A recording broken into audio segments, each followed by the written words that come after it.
gods and Hindu culture. Hindu culture ne thittite irunga, Hindu gods ne abuse pannite irunga. That is secularism for them. They don't have the guts to point out any other religion except Hindu dharma. இந்த நாத்திகர் கூட்டத்துக்கு, secularist கூட்டத்துக்கு அரசமைப்பு சட்டம் கொடுத்த one great weapon is there. அது என்ன? freedom of speech. பேச்சு சுதந்திரம், இஷ்டத்துக்கு பேசுறது. நம்ம கடவுளை திட்டுறது பழக்கமாயிடுச்சு. அவர்கள் கடவுளை திட்டினாலும் நம்ம எல்லாரும் கோவப்படக்கூடாது, கவலைப்படக்கூடாது. ஏன்னா அது பேச்சு சுதந்திரம்.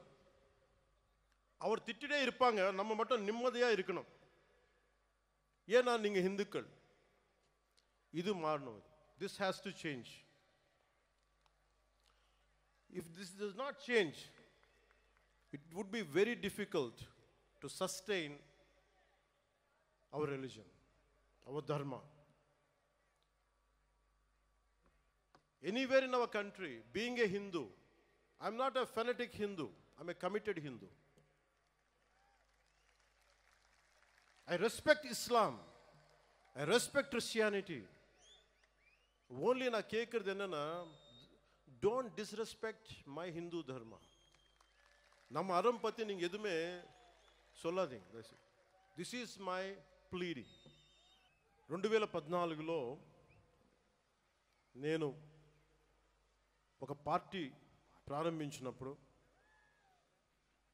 తెలంగాణ హైదరాబాద్లో, ఆ రోజు నేను అనుకోలేదు ఏథెన్స్ కంటే పురాతనమైన నగరం అయిన మదురైలో ఇన్ని లక్షల మంది జనం మధ్య తమిళ్లో నేను గౌరవించే నా తమిళనాడులో, నేను పెరిగిన తమిళనాడులో, నేను ఇష్టపడే తమిళ సంస్కృతి, నాకు సంస్కృతి బీజాలు పోసిన తమిళనాడు, తమిళ భాష, వీటన్నిటిలో నేను ఒకరోజు ఇక్కడికి వచ్చి ఎంతమంది గురువుల మధ్య, ఇంత పెద్ద మా హిందూ మున్నని పెద్దల మధ్య, ఇన్ని లక్షల మంది ప్రజల మధ్య నేను ఇలాంటి రోజు ఒకటి వస్తుందని నేను ఎప్పుడు ఊహించలేదు.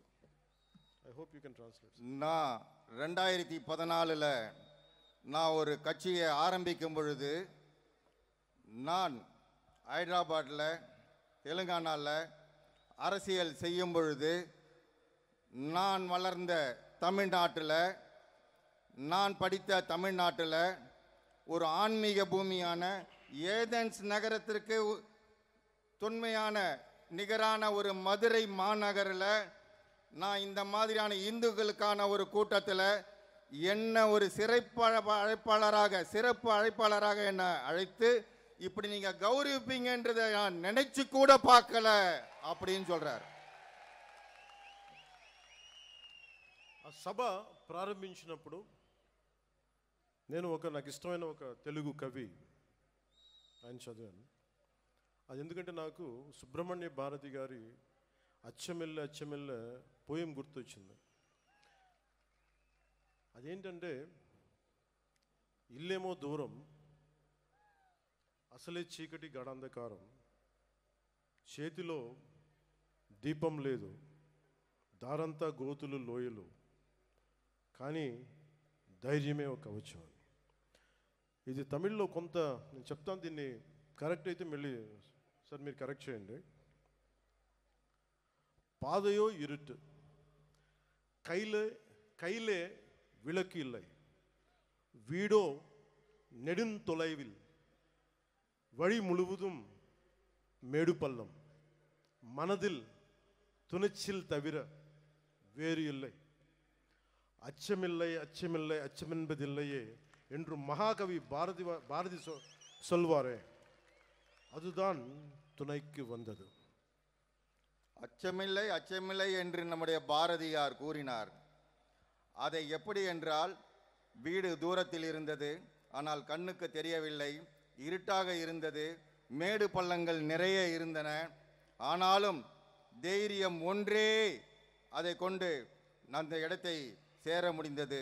அதைத்தான் அவர் அச்சமில்லை அச்சமில்லை அச்சமில்லை என்பதை தைரியத்தோடு நாம் செய்து கொண்டால் எதையும் வெற்றி அடைய முடியும் என்பதை அவர் கூறுகிறார். அதான் திருத்தி சொல்ல சொன்னார். నేను ఈరోజు ఇలా నిలబడగలుగుతున్నానంటే నాకు మురుగన్ చూపించిన దారి, ఆయనకి నా మీద ఉన్న అపారమైన భక్తి. ఆయన చూపించిన దారి ఏంటంటే ధైర్యం, வீரத்துவம், பிரேமத்தோ நிண்டி ఉంటుంది. முருகன் என்னுடைய கடவுள், எனக்கு தைரியத்தை கொடுத்தவர் அவர்தான். அவர் கொடுத்த ஒவ்வொரு வழியையும் தைரியத்தையும் பார்த்து தான் இன்னைக்கு நான் இந்த இடத்துல நிக்கிறேன்றதை சொல்றாரு அவர். మురుగన్ చూపించిన దారిలో నడిస్తే విజయమే వస్తుంది, మంచి కోసం మార్పే తెస్తుంది. முருகன் காட்டின வழியில நாம நடந்தா நல்லதே நடக்கும், வெற்றியே நடக்கும், நமக்கு எல்லாமே நல்லதே நடக்கும், வெற்றி தான் நடக்கும்ன்றதை அவர் அண்ணன் சொல்றாங்க.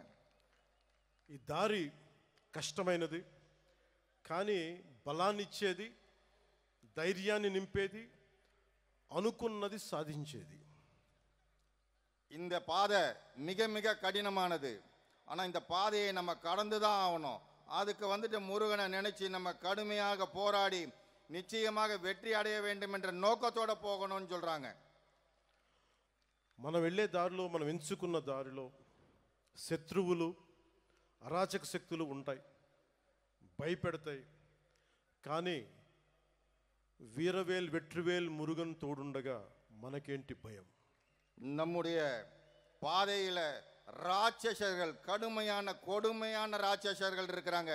அந்த பாதையில நாம போகும்போது வீரவேல் வெற்றிவேல் என்று சொன்னால் அந்த ராட்சசர்கள், கொடுமையானவர்கள் ஓடி போய் விடுவார்கள் என்று கூறுகின்றார். మార్పు అనేది ఒకటి. ఈరోజు మనందరం ఇక్కడ ఉన్నాం, వి గ్యాదర్డ్ హియర్. కానీ మార్పు తీసుకురావడానికి, ఆ మార్పుని తీసుకురావడంతో సాధ్యం, అంత ఈజీ తేలిక కాదు. కానీ మనందరం కలిసికట్టుగా నిలబడి పోరాడితేనే వస్తుంది మనం అనుకుంటున్న మంచి మార్పు. நம்முடைய எண்ணங்கள் எல்லாம் நிறைவேற வேண்டும் என்றால் நிச்சயமாக நாமல் ஒன்றாக இணைந்துதான் இதற்கு இந்துத்துவக்காக போராட வேண்டும் என்று சொல்கிறார். அப்படி ஒற்றுமையாக நாம் போராடினால் நிச்சயமாக நமக்கு வெற்றி கிடைக்கும் என்று கூறுகிறார். இந்த காலத்துக்கு பொருத்தமான எனக்கு பிடித்த திருக்குறள் ஒன்று உள்ளது. அந்த குறள் சொல்கிறது, சுண்டலிகள் ஆயிரக்கணக்கில் படை எடுத்தாலும் ஒரு நாகுபாம்பு பார்த்து சீறினால் போதும், அந்த எலிக்கூட்டம் காணாத போய்விடும். அதுபோல நமது எதிரிகள் எவ்வளவு பேர் இருந்தாலும் முருகனின் தந்தை சிவபெருமான் கழுத்தில் உள்ள நாகம் பார்த்தாலே போதும், காணாத போய் விடுவார்கள். உங்களுக்கு டிரான்ஸ்லேட் பண்ணணும்னு தேவையில்லை. எனவே